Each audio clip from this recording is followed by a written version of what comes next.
you can't be everything for everybody. Okay, but I'm asking you more specifically, what are your views on monogamy, open marriage? What I'm saying is I live for my happiness. That's still very abstract. Okay, So it's really hard to get what you're actually thinking. Maybe you're not clear. We met within the context of an open relationship at a time in our lives where, you know, I was exploring things and he was exploring different things, and we kind of met. Generally, what kind of things? A more open sex More life. sexually. Yeah. Sexually. We were both exploring sexually. So he and I are separately serial monogamous, right? From one relationship to another to another. And I think for both of us, we realized sex doesn't have to mean one person for the rest of your life. It can happen within the confines of an emotionally committed relationship. And I think that's what attracted both of us to each other, right? And created that bond. Did you bring other people into your Yes. shared sex life? Yeah. Yeah. And how did that work for the two of you? Yeah, I think at the time, like, I always looked at it as like we were kind of our like exploration buddies, you know, and that's kind of where the relationship flourished from there. And did that stop at some point? So boundaries became a huge issue, and we did. Who wanted what kind of I think boundary? when we first got together, the boundaries were that we only dated other people together as a couple. And then, you know, just scheduling issues became difficult, whatever. And so she started dating someone on her own. So then, you know, we decided to try that for a while. But then his boundaries were, okay, you can't go on long walks with them, you can't cuddle, you can't do this, Well, that's you can't going do way that. back. Hold on. Meaning you can't do things that are... I can't do monogamous relationship things with other people. And You can do pure sexual... just pure sex, show up for Got the it. sex, put your clothes on and come home. Got it.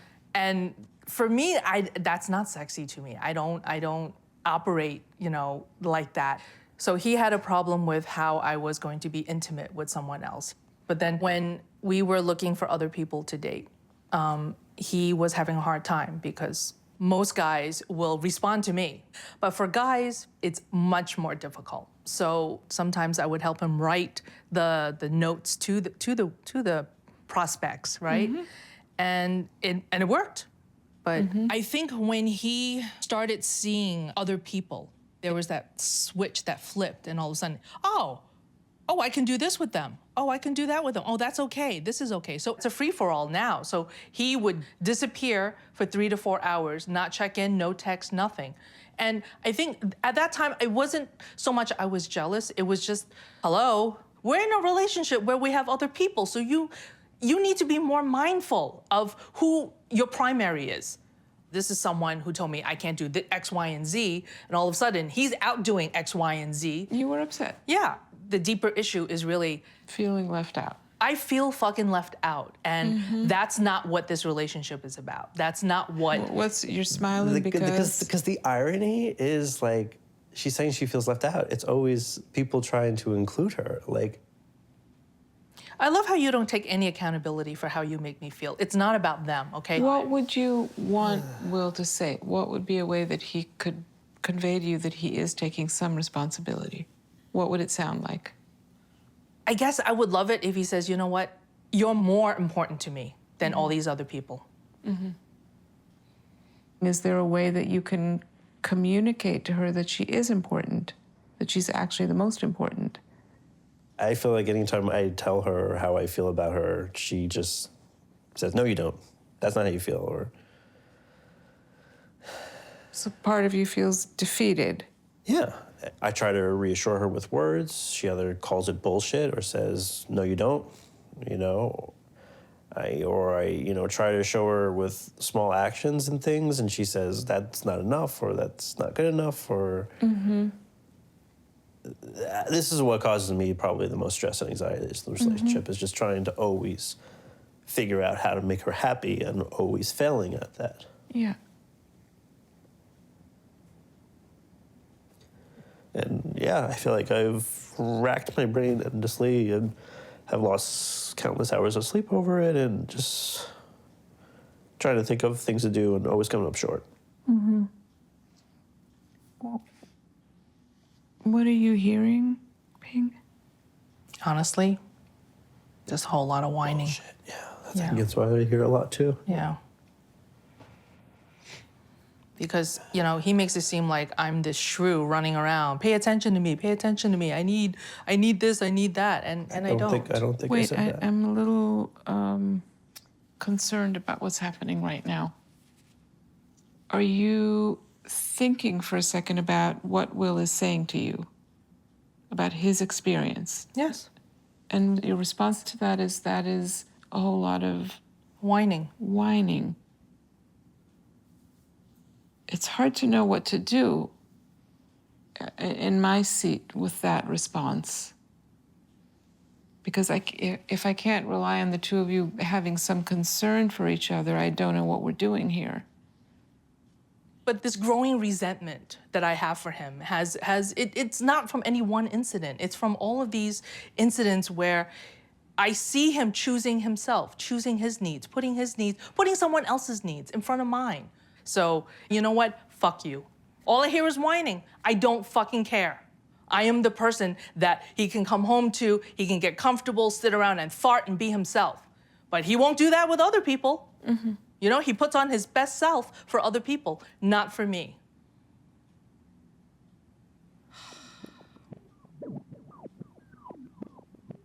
We've kind of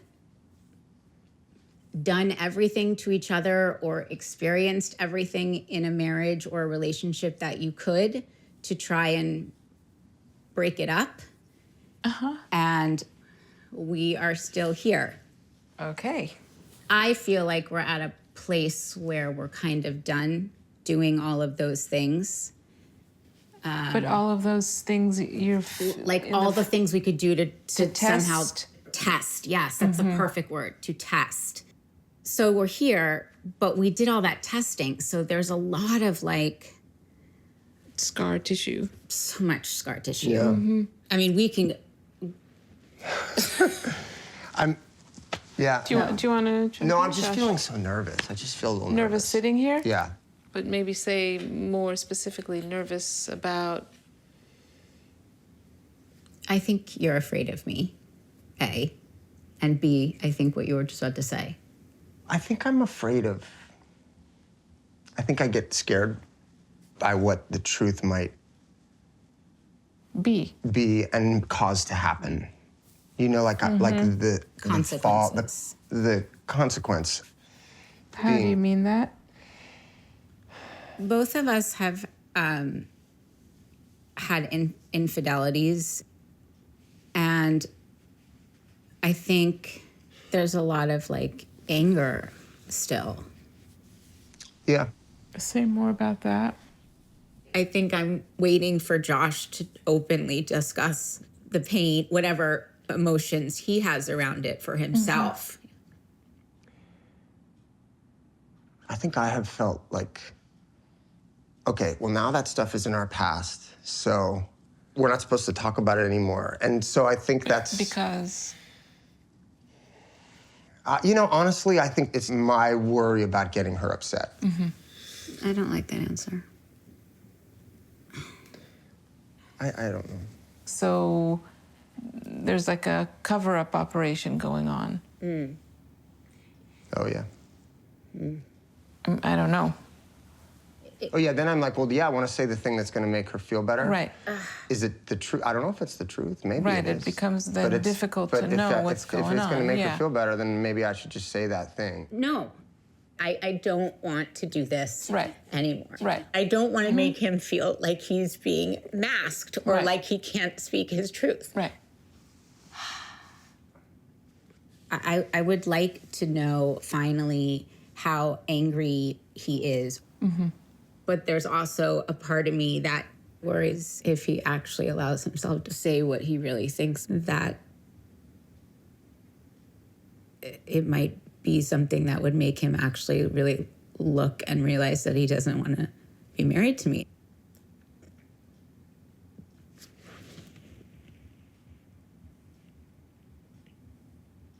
I just want to heal this. I just want to heal this. Mm-hmm.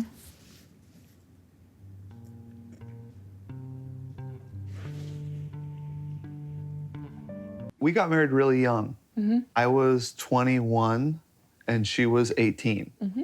She actually turned 19 on our honeymoon, Uh-huh. which was fun. We went to a resort and everyone was looking at us like, kids aren't allowed here. I know. And we're like, Yes. well, we're actually married. Yes. We got married in a very strict religious kind of framework. We were Mormon. I see. Yeah. So 7 years into our marriage is when my faith crisis started. It began with women's issues in the church. It really bothered me that women weren't ordained. You know, that led to me thinking harder about like historical things in the church that really bothered me.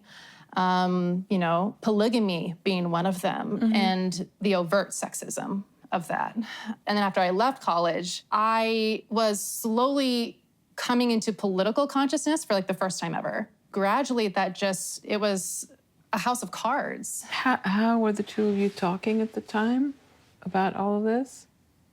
There was a lot of tension because, you know, as she gradually left, I stayed, and I had known a lot of the issues of the church.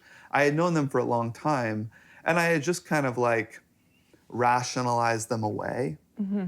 And she was like, what the hell is your problem? Like, what are you doing still going? She kind of saw that as a betrayal of her.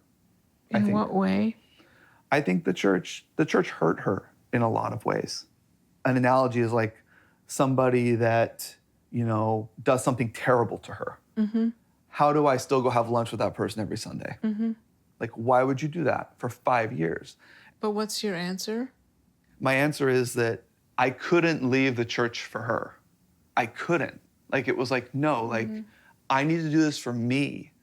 And the more you push and yell at me, the less I'm gonna wanna do it. We just couldn't get to a place where the fighting stopped. What's your... Which to me felt like I was screaming into a chasm, trying to get you to hear me and like be with me and like side with me. But that was a really lonely place for me to be for a really long time. Yeah. Like for us, both of our families have been Mormon for generations. Yeah. And so you can't just minimize it to a simple faith difference. Mm-hmm. It's just bone deep, you know, deeper than bone deep. Oh, it's a generationally bone deep. Yeah. Uh-huh. Makes it hard to leave. Yeah. Mm-hmm. But that like kind of ended when I left the church, and there was this period of really great connection. And now we're in a place where our marriage is kind of foundationless. And so we're kind of just having to rebuild and see if our partnership is what we want, you know? What, you gonna say something? No, I'm listening to you. Oh, You look upset. yeah. It's just, it sucks to just know Brock is what, you're turning 37, I'm turning 34 this year. Yeah. For the first time in our lives to be asking, what does love mean to us? What do we want out of a relationship? What does partnership look like to us? Who are we? Like, it sucks to have to do that. Mm-hmm. It feels like an unnatural just progression of things to like make the decision to get married and to have to like leave a cult and then do all of this. It's like you have to do it all backwards. You feel robbed. Yeah. I grieve. I really do feel like so much was taken from me of my life. And now I'm having to start from scratch with the pieces of an old life that wasn't authentic to me.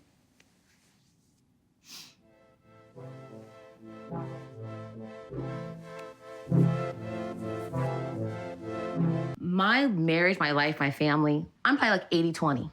Wait. 80-20 that my family is awesome. I love my family. It's everything that I want. And then there's a 20% that is this funk. There's some stuff that we need to work on, right? I, for whatever reason, tend to focus on the 20%. So what I definitely need help with is getting out of that 20% space. So Let's get into it immediately. yes, so here's the situation. Sean has cheated on me multiple times throughout our marriage. And this just hit a head last year. So this has been going on since 2016. That you did not know. I'm oblivious. So I am beyond enraged. And I guess I try to then tap into my 80%, but I'm off track. Big time. What would be on track? I guess to be a loving, supportive wife. Can you put a voodoo spell on me to extract it from my brain, Like, or let's a pretend mantra? it never happened, Or- or I don't know. interesting. So the problem is that you're not managing to erase this piece of information. Is it? I mean, you and I have complete and totally difference of opinions about my activities in the first place. Because for me, Eric and we're sexual people. And we've been open and experimenting sexually.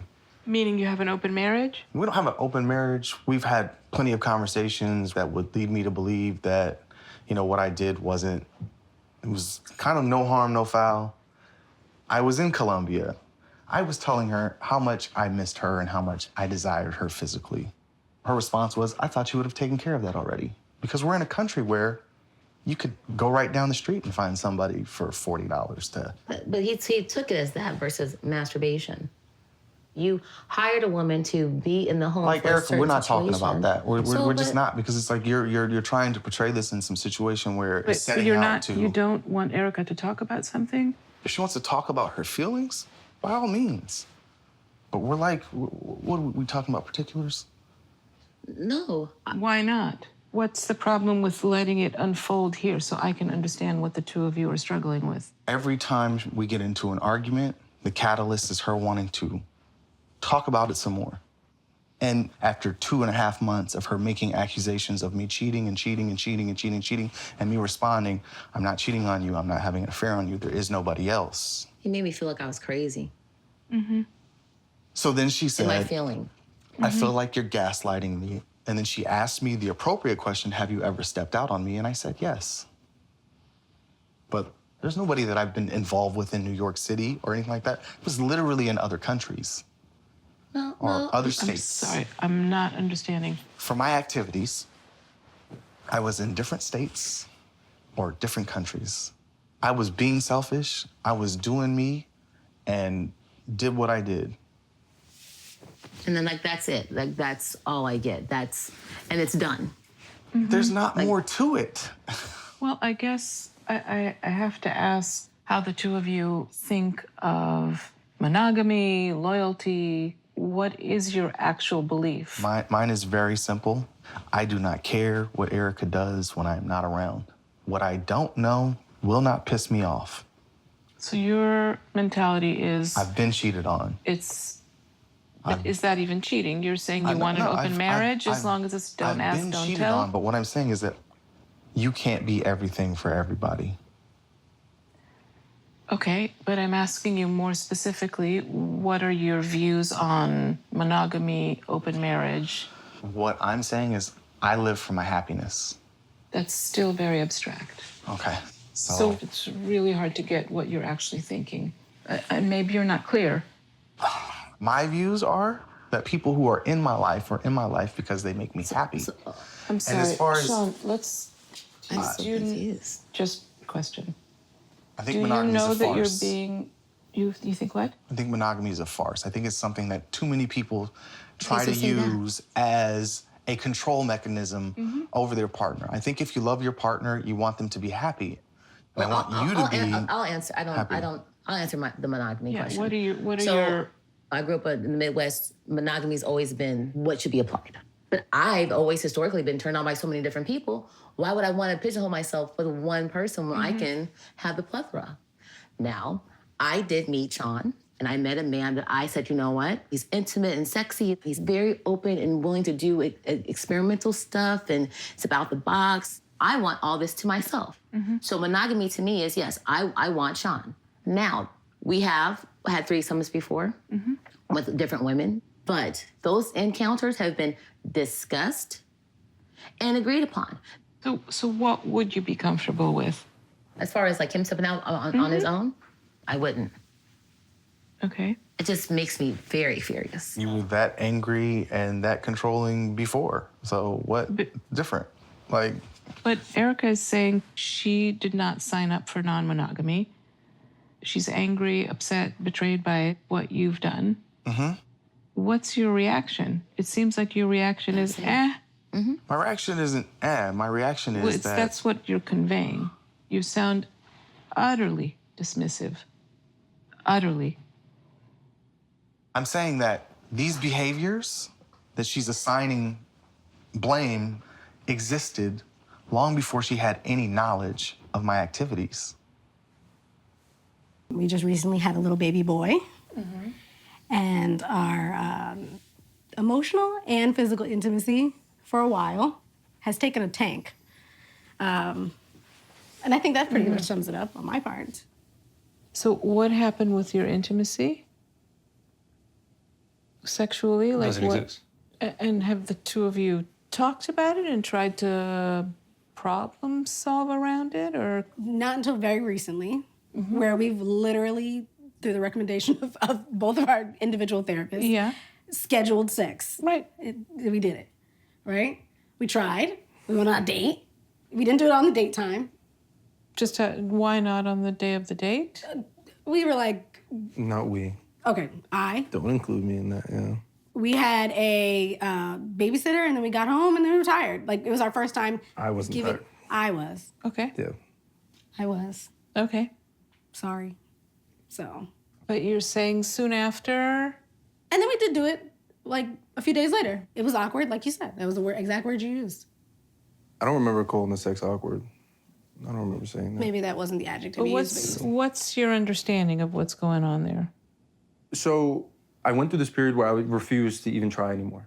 I was so resigned, like she didn't get any of that energy from me anymore. And Because I was like, rejected? it's making me feel bad. Yeah. I started to blame myself for I was like, is it my performance? Is it how I look? Is it, all these narratives I was playing in my head was so unhealthy. And I was very honest with her, and I was like, this is taking a huge toll on me. And I just got back, I'm sorry. That's all I got back. You know what I mean? Hold on. So what would you add to that? I know if I say, well, hey, I'm not feeling great about myself, that's not a one-time, like, this week sort of thing. So it feels shitty to talk about all the time. Like, hey, I'm not really feeling it because I don't like me. Like, I feel like that's... You feel like that's a really tough place to go. in yourself. Yeah. Oh, my God. Yeah. What's the oh, my God? I'm just, like, getting emotional about it. It sucks. Fucking sucks. But I also suppress those feelings because I'm like, I know you feel shitty too. But sharing that is like, it's difficult. What's bothering you? When I met him, I was like in this like most confident time in my life. I was a really young mom. So I had my daughter when I was like 18. So I was a mom for like all of those years when you're like, in college and partying and doing all those fun things. And so it wasn't until I was much later in my 20s that I was like, able to just explore who I was. And then I met him, and he's super confident, super intelligent man, and that rubbed off on me, and it felt good. It felt really good, and it sort of reassured how I felt about myself. Mm-hmm. And then, like, the closer we get, I'm like, maybe I'm not the, like, super confident, interesting person that I thought I was, because that was something I was trying on. Mm-hmm. And, like, when I see us as a couple, I'm like, wow, you bring all the good shit. And I'm just like, I feel like a sidekick, just like here for the ride. How is it for you to hear Natasha say what she's saying? You know, it doesn't make sense to me because I see so many amazing things about her. My life has gotten exponentially better since I've been with you. So for me, I don't understand why she feels that way, but I understand that she does, and I wish I could help. It was a hidden relationship from her mother for, I think, 6 years. Why was it hidden? Because she's a Christian. I'm also Christian. It was a non-negotiable that my partner had to be a Christian. What was your I was affiliation? pretty much atheist. I didn't meet the prerequisites right off the bat. I was living with my mom. I had thought that once we got married and we were living together, things would improve between my mom and my husband, and that did not happen. It actually progressively became worse. What was going on? Every day I would be subjected to her saying something really negative. And at some point, she just stopped acknowledging us altogether. She pretty much told me that she had thought he was like the devil. She told me she had seen like a vision and that she believed. A vision. Yeah, she had seen a vision that he was a black blob Headless. representing a demon. What did you say? Headless. Headless, oh no, bodiless and being dragged around. Rex, what do you tell me your version of what's going on?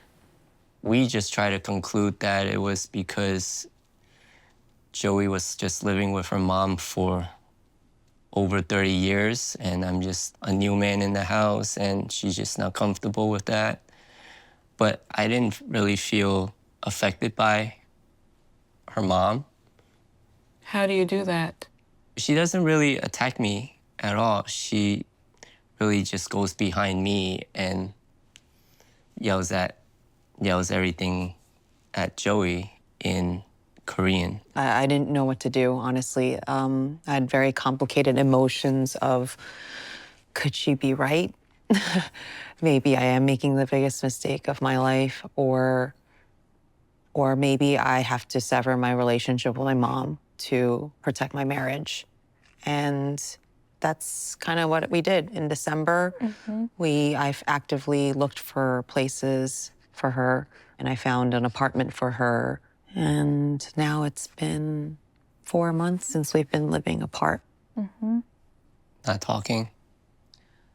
Not talking since the end of January, so I haven't spoken to her.